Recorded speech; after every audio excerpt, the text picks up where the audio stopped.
ఇంకేంటి హనుమాన్ హిట్ అవుద్ది అనుకున్నా హనుమాన్ వేరే లెవెల్ అసలు హిట్ అవ్వటం పాట పెడితేనే 3 మిలియన్కి వెళ్ళిపోయింది అసలు బ్లాక్ బస్టర్ షేక్ ఆడిచ్చేస్తుంది అన్ని. ఎలా అనిపించింది సాంగ్ నీకు? చాలా బాగుంది.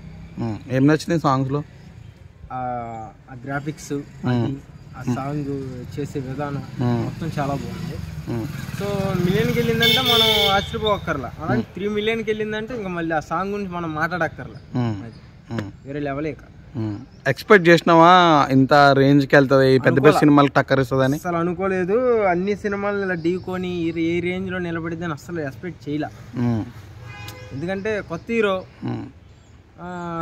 ఏదో మామూలుగా చేసి వెళ్ళిపోతాడేమో అనుకున్నాం, కానీ ఈ రకంగా వేస్తాడైతే నేను అనుకోవాలా. గుర్తుండిపోతాడు. గుంటూరు కారం కన్నా బాగుందంట. ఆ గుంటూరు ఆ సబ్జెక్టులు వేరన్నా. ఇప్పుడు ఇది దేవుడికి సంబంధించింది, అది వేరు. అదేమో ఫ్యామిలీ, యాక్షన్ అన్ని. ఒక్కొక్క సినిమా ఒక్కొక్క కంటెంట్. ఈ సినిమాకి ఆ సినిమాకి మనం కంపేర్ చేయకూడదు, సంబంధం లేదు. హనుమాన్ అంతే. సో ఈ సంక్రాంతి బరిలో హనుమాన్ తర్వాత ది బెస్ట్ మూవీ ఏది నీ మైండ్లో?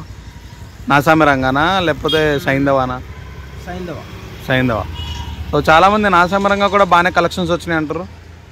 కలెక్షన్ వచ్చిందిలే కానీ స్టోరీ లేదు కదన్నా. Story routine story. Okay. So Saindhav ఇది గుడ్ మూవీ, బాగుంది. సో ఈ మన హనుమాన్ తర్వాత నీకు ఏది అంటే దీని తర్వాత ఈ సినిమా చూడొచ్చు అని?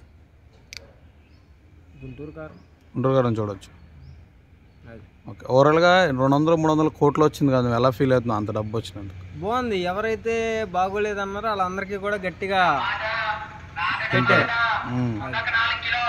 సినిమా ఎన్నిసార్లు చూసినావు? నేను 2 సార్లు చూసా హనుమాన్. చాలా బాగుంది. ప్రతి ఒక్కరు చూడండి, చూడపోతే అది చూసినా చూడండి. ఓకే, అది థ్యాంక్ యూ.